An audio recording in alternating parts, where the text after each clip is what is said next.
Paul Schrader has written a letter to his friends and associates responding to sexual assault allegations posed by his 26-year-old former assistant, claiming her accusations couldn't be further from the truth. On April 3rd, Schrader's former assistant, identified as Jane Doe, alleged in a legal filing that the taxi driver screenwriter had sexually assaulted her on multiple occasions.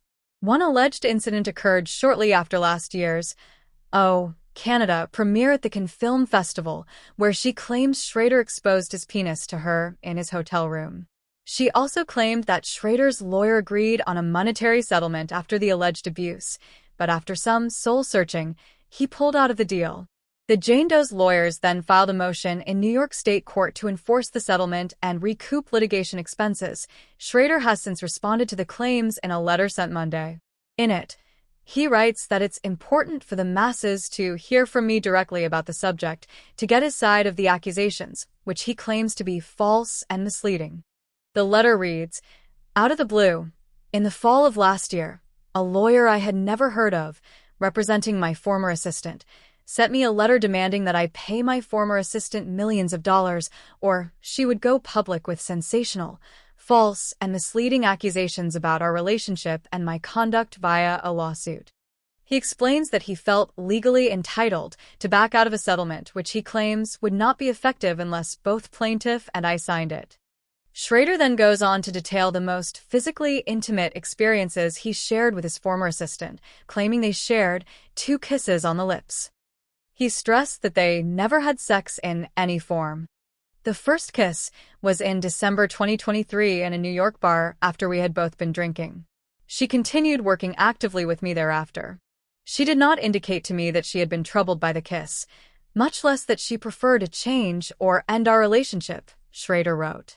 The second kiss took place in May 2024 at Cannes, where she had accompanied me for the premiere of my most recent film.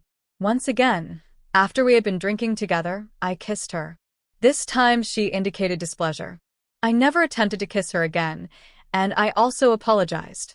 Even after Cannes, plaintiff expressed emphatically her desire to continue to work, dine, and travel with me.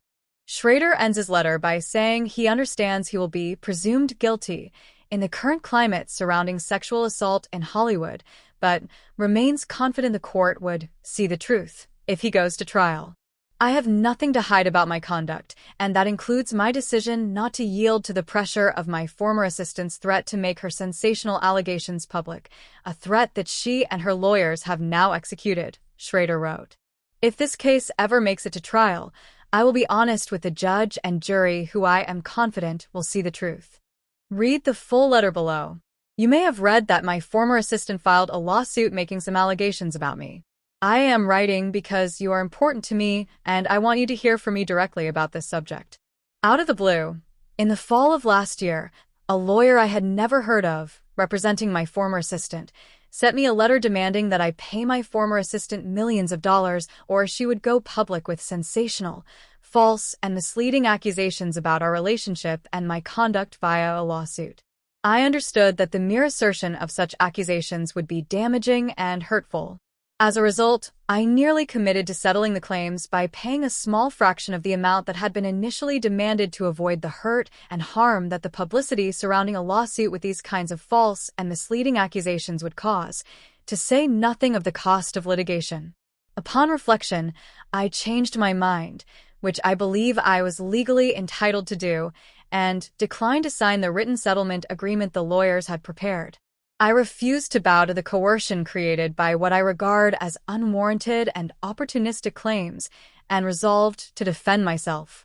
Plaintiff has now filed suit, apparently hoping against hope for a quick money grab. She hasn't sued for sexual harassment. She has sued to enforce against me the settlement agreement I declined to sign, even though the agreement says clearly that it would not be effective unless both plaintiff and I signed it.